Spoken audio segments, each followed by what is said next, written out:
Assalamualaikum warahmatullahi wabarakatuh. Dalam presentasi kali ini adalah teori konsumsi dalam ekonomi Islam dan implementasinya yang diterbitkan dari Jurnal Ilmu Ekonomi Islam oleh Labatila volume 3 nomor 1 Desember 2019. Konsumsi yang didefinisikan aktivitas dan tindakan penggunaan atas sumber daya dalam rangka penurunan kebutuhan. Dalam teori ekonomi konvensional, konsumsi tidak memiliki norma ataupun aturan. Satu-satunya yang menjadi pembatas dalam konsumsi hanyalah kelangkaan sumber daya. Baik ini kelangkaan dalam artian luas seperti ketersediaan sumber daya, ataupun kelangkaan dalam arti yang lebih sempit, yaitu kelangkaan budget yang dimiliki konsumsi dalam Islam didasarkan pada kebutuhan sehingga tidak berlebih-lebihan. Hal ini didasarkan pada ayat Quran Surat Al-Furqan ayat 67 yang artinya, makan dan minumlah kamu dan janganlah berlebih-lebihan. Dan ayat lainnya yang menyatakan tentang teori konsumsi Islam, janganlah kamu jadikan tanganmu terbelenggu pada lehermu dan jangan pula engkau terlalu mengulurkannya. Sangat pemurah, nanti kamu menjadi tercela dan menyesal. Quran Surat Al-Isra ayat 29. Secara luas, kita dapat mendefinisikan arti dari konsumsi, yaitu mengambil istilah berbeda, yaitu dari bahasa Belanda dan bahasa Inggris. Dalam istilah dari bahasa Belanda, konsumsi berasal dari konsumtai, yaitu segala kegiatan yang dipergunakan untuk tujuan mengambil kegunaan pada produk dan jasa. Sedangkan dalam bahasa Inggris, konsumsi berasal dari menggunakan pemanfaatan dan atau pengeluaran. Materi yang akan dibahas selanjutnya yaitu dari rekan saya untuk pembahasan lebih mengenai tentang teori konsumsi dan implementasi dalam ekonomi Islam. Teori konsumsi menurut para ahli ekonomi makro.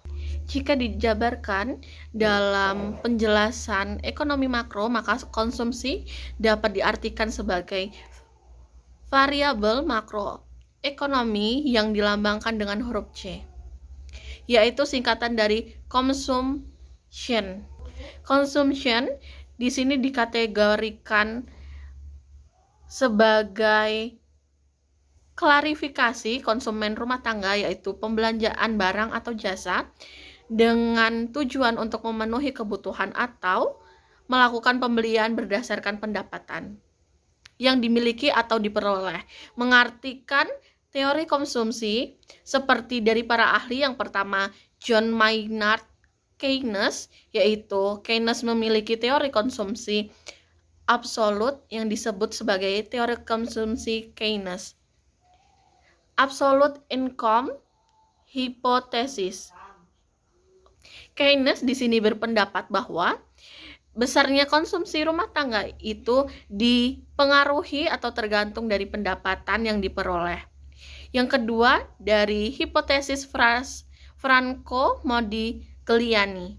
Teori konsumsi Modigliani beranggapan bahwa besarnya konsumsi tidak harus bergantung berdasarkan dari pendapatan, karena pada dasarnya pendapatan itu sendiri sangat bervariasi, yaitu ketika seseorang dapat dari tabungan ketika pendapatan sedang rendah, tinggi, maupun tidak ada pendapatan. Yang ketiga, dari James Dusenberry. Teori konsumsi Dusenberry mengemukakan bahwa jumlah konsumsi seseorang dan masyarakat tergantung dari besarnya pendapatan tertinggi yang dimiliki atau dicapai oleh seseorang atau masyarakat itu sendiri. Yang keempat, dari Hermann Heinrich Gossen. Menurut Gossen, terdapat dua asumsi yang mendasari seseorang melakukan konsumsi, yaitu yang pertama konsumsi vertikal dan yang kedua konsumsi horizontal. Pada asumsi ini, asumsi diartikan sebagai kebutuhan. Yang kelima yaitu Irving Fisher, yaitu teori konsumsi menurut Fisher adalah pertimbangan yang dilakukan seseorang untuk melakukan konsumsi berdasarkan kondisi pada saat ini dan kondisi pada saat yang akan mendatang. Yang C, yaitu teori konsumsi Islam. Islam berpandangan bahwa hal terpenting yang harus dicapai dalam aktivitas konsumsi adalah maslahah, yaitu maslahah adalah segala bentuk keadaan baik material maupun non-material yang mampu meningkatkan kedudukan manusia sebagai makhluk yang paling mulia. Maslahah memiliki dua kandungan, yaitu manfaat dan berkah. Maslahah hanya bisa didapatkan oleh konsumen saat mengonsumsi barang yang halal saja. Halal sendiri dibagi menjadi 3, yaitu halal menurut sifat, zat, dan cara memperolehnya dan cara pengolahannya. Allah Subhanahu wa taala berfirman dalam surat Al-Baqarah ayat 173 yang artinya, sesungguhnya Allah hanya mengharamkan bagimu bangkai, darah, daging babi dan binatang yang ketika disembelih tidak menyebut nama selain Allah, dan barang siapa dalam keadaan terpaksa memakannya sedang dia tidak menginginkannya dan tidak pula melampaui batas, maka tidak ada dosa baginya. Sesungguhnya Allah Maha Pengampun lagi Maha Penyayang. Ajaran syariah dalam bentuk konsumsi yaitu mengonsumsi halal dan haram. Pelarangan dalam israf atau berlebihan yaitu bermewah-mewahan dan bermegah-megahan. Konsumsi sosial dan aspek-aspek normatif lainnya, seorang konsumen muslim harus memperhatikan produk-produk yang dikonsumsi agar terhindar dari hal-hal yang diharamkan oleh Allah serta tidak berlebihan. Pahala sebagai bentuk berkah dan jasa yang dikonsumsi. Teori konsumsi Islam mengajarkan untuk membuat prioritas dalam pemenuhan kebutuhan. Teori konsumsi sekuler hanya mencakup kebutuhan sandang pangan, papan, dan pendidikan. Islam mengajarkan umatnya untuk hidup selaras, yaitu dengan terpenuhnya kebutuhan duniawi dan ukhrawi, sehingga kebutuhan untuk beribadah termasuk dalam kebutuhan daruriyat atau primer. Terdapat 2 hal yang mendasari seseorang dalam berkonsumsi, yaitu kebutuhan dan keinginan. Di sini saya akan melanjutkan presentasi dari kelompok saya, yaitu tentang dasar hukum perilaku konsumsi. Islam memandang bahwa bumi dengan segala isinya merupakan amanah Allah Subhanahu wa taala kepada sang khalifah agar dipergunakan sebaik-baiknya bagi kesejahteraan bersama. Dalam satu pemanfaatan yang telah diberikan kepada khalifah adalah kegiatan ekonomi umum dan lebih sempit lagi kegiatan konsumsi khusus. Islam mengajarkan kepada khalifah untuk memakai dasar yang benar agar mendapatkan keridhaan dari Allah Sang Pencipta. Yang pertama, sumber yang berasal dari Al-Quran dan Sunnah Rasul, yaitu sumber yang ada dalam Al-Quran, yang artinya, hai anak Adam, pakailah pakaianmu yang indah di setiap memasuki masjid. Makan dan minumlah dan jangan berlebih-lebihan. Sesungguhnya Allah tidak menyukai orang-orang yang berlebihan. Quran Surat Al-A'raf ayat 31. Kedua, sumber yang berasal dari Sunnah Rasul, yang artinya Abu Sa'id Al-Khudri radhiyallahu anhu berkata, ketika kami dalam berpergian bersama Nabi SAW, mendadak datang seseorang berkendara sambil menoleh ke kanan ke kiri, seolah-olah mengharapkan bantuan makanan. Maka bersabda Nabi SAW, siapa yang mempunyai kelebihan kendaraan harus dibantukan pada yang tidak mempunyai kendaraan, dan siapa yang mempunyai kelebihan bekal harus dibantukan pada orang yang tidak berbekal. Kemudian Rasulullah menyebut berbagai macam jenis kekayaan hingga kita merasa seseorang tidak berhak memiliki sesuatu yang lebih dari kebutuhan hajatnya. Hadis riwayat Muslim. Kedua, ijtihad para ahli fikih. Ijtihad berarti meneruskan setiap usaha untuk menentukan sedikit banyaknya kemungkinan suatu persoalan syariat. Manan menyatakan bahwa sumber hukum ekonomi Islam, termasuk di dalamnya terdapat dasar hukum tentang perilaku konsumen, yaitu Al-Quran, As-Sunnah, Ijma', serta Qiyas dan Ijtihad. Menurut Manan, yang ditulis oleh Muhammad dalam bukunya Ekonomi Mikro Islam, konsumsi adalah permintaan, sedangkan produksi adalah penyediaan atau penawaran. Perilaku konsumen Muslim. Perilaku konsumen Islami didasarkan atas rasionalitas yang disempurnakan dan mengintegrasikan keyakinan dan kebenaran yang melampaui rasionalitas manusia yang sangat terbatas berdasarkan Al-Quran dan Sunnah. Islam memberikan konsep pemenuhan kebutuhan disertai kekuatan moral, ketiadaan tekanan batin, dan adanya keharmonisan hubungan antar sesama. Ekonomi Islam bukan hanya berbicara tentang pemuasan materi yang bersifat fisik, tapi juga berbicara cukup luas tentang pemuasan materi yang bersifat abstrak, pemuasan yang lebih berkaitan dengan posisi manusia sebagai hamba Allah Subhanahu wa Ta'ala. Konsumsi merupakan cara penggunaan yang harus diarahkan pada pilihan-pilihan yang baik dan tepat agar kekayaan bisa dimanfaatkan kepada jalan yang sebaik mungkin untuk masyarakat banyak. Perilaku konsumen Muslim yang harus diperhatikan adalah: pertama, penggunaan barang-barang yang bersih, baik, dan bermanfaat. Kedua, kewajaran dalam membelanjakan harta. Ketiga, sikap sederhana dan adil. Keempat, sikap kemurahan hati dan moralitas yang tinggi. Kelima, mendahulukan kebutuhan yang lebih prioritas. Perilaku konsumsi seorang Muslim harus didasarkan pada ketentuan Allah dan Rasul-Nya agar tercipta kehidupan manusia yang lebih sejahtera. Perilaku konsumsi seorang Muslim harus didasarkan pada ketentuan Allah dan Rasul-Nya agar tercipta kehidupan manusia yang lebih sejahtera.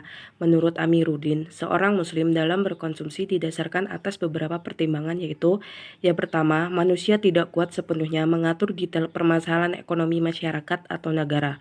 Keberlangsungan hidup manusia diatur oleh Allah.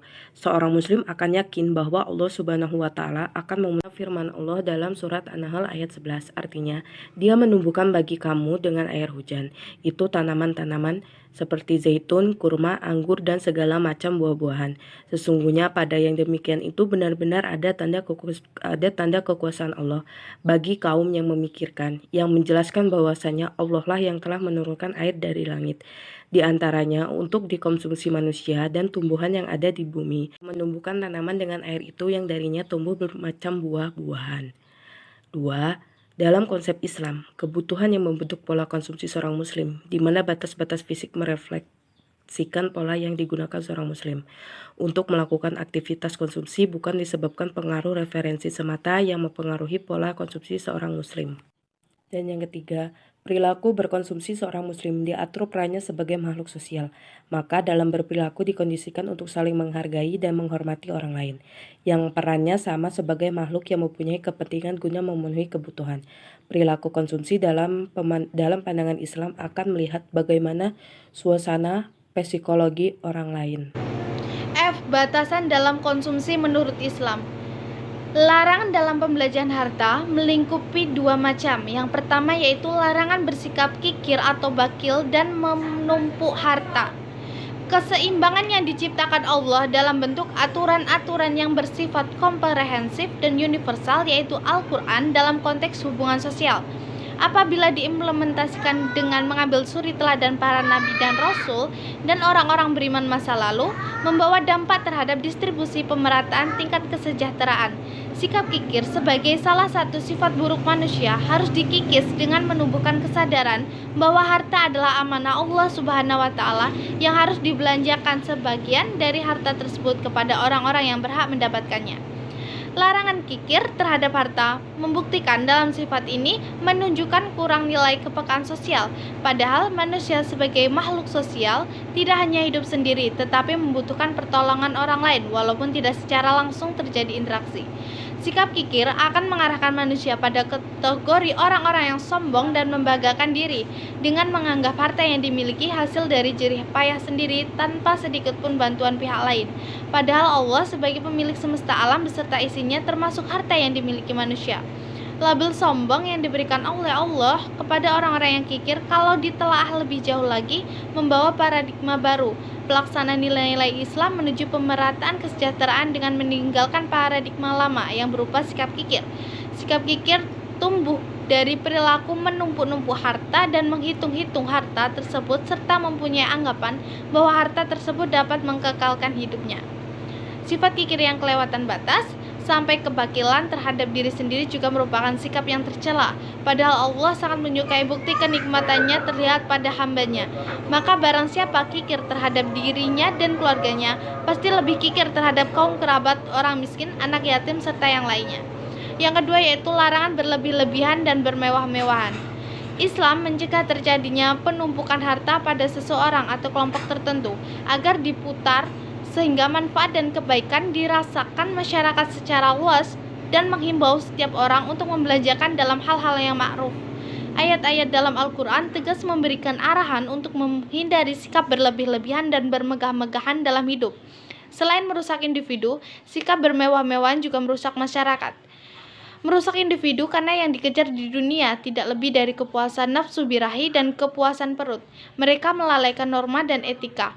Nafsu mereka membunuh semangat juang, membunuh kesungguhan usaha, membunuh kerelaan hidup bersusah payah, dan menjadikan hamba bagi kemegahan. Kemewahan juga merusak masyarakat karena golongannya hidup mewah, menindas hak golongan lainnya dengan kemewahannya. Yang selanjutnya yaitu G. Implementasi teori konsumsi Islam.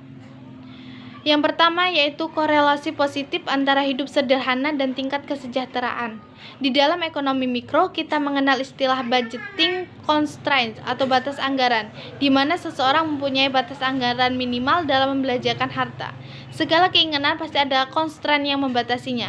Tentu batasan ini akan sangat dipengaruhi oleh kemampuan dan usaha yang dikeluarkan untuk mendapatkan constraint yang tinggi. Semangat hidup sederhana akan sangat membantu seorang konsumen muslim untuk mencukup diri kepada hal-hal yang tidak berlebihan. Dengan gaya hidup seperti itu, maka seorang akan merasa puas dengan apa yang ada, bahkan dapat menyisihkan sisa anggaran untuk ditabung. Sehingga pola hidup yang konsumtif dapat diganti dengan pola investasi yang dapat meningkatkan kesejahteraan dalam hal materi. Yang kedua yaitu konsumsi halal dan thayyib.